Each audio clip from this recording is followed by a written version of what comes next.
Сондықтан жақсы сөзді сөйлей білуде не? Жоқ, жақсы сөзді біле білуде үлкен нәрсені талап етеді. Жақсы сөзді. Мысалы, парсылардың бір үлкен патшасы болған. Сол балықты жақсы көреді екен, балық. Балықты жақсы көреді екен да. Сонымен бір балықшы оны біледі екен. Бір үлкен әдемі бір балық ұстаған соң патшаның алдына кетті. Сізге деген сыйым тартуым деп. Содан патша шынымен риза болып 4000 дирхам беріңдер деп. 4000 дирхам. Соның жаңа бейшара балықшы риза болып шығып бараса сарайдан әйел түртеді дейді патшаны.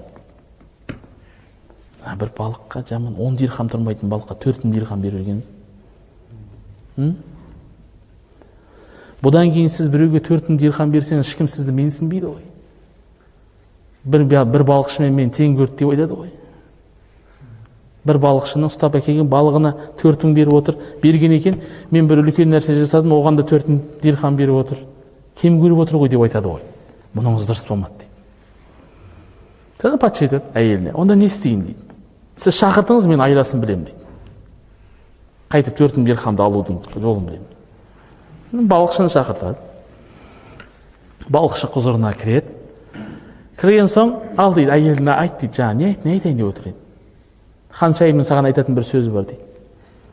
Соң ханшайым айтады, одан бұрын айтады айтпақшы, күйеуіне айтады. Қазір мен сізге сұрақ дайындап беремін дейді. Сұрақ дайындап беремін. Балық еркек пе деп сұра. Еркек деп айтса, мен ұрғашысын жейтін едім деп айт. Ұрғашы деп айтса, маған еркек керек еді деп айт. Соң патша кіреді. Соны айтады, балық қандай балық дейді. Еркек пе? Ұрғашымын. Сонда жаңағы қудың айтып тұрғаны айтады, бұл еркек емес, ұрғаш емес, хунса балық дейді. Екеуінің ортасындағы. Содан патша күліп жүреді, жаңағы тағы 4000 дейді. Содан кейін жаңағы әйел ұтылып баратқан көріп тұрғын. 8000 дирхамды әкетіп бара жатыр. Кетіп барап, қоржынына салып, иығына салып кетіп баратқанда 1 дирхам түсіп кетеді жерге. Тырс етіп.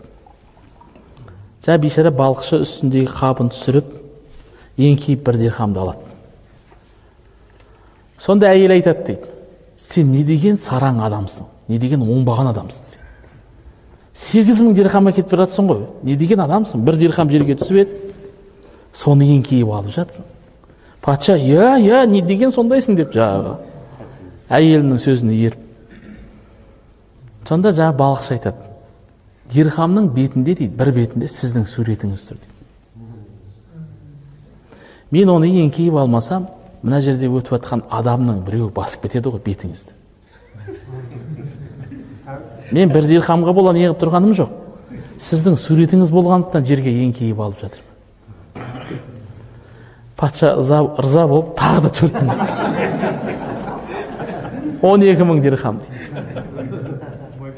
дейді. Содан патша жарлық шығарған екен дейді. Сарайында.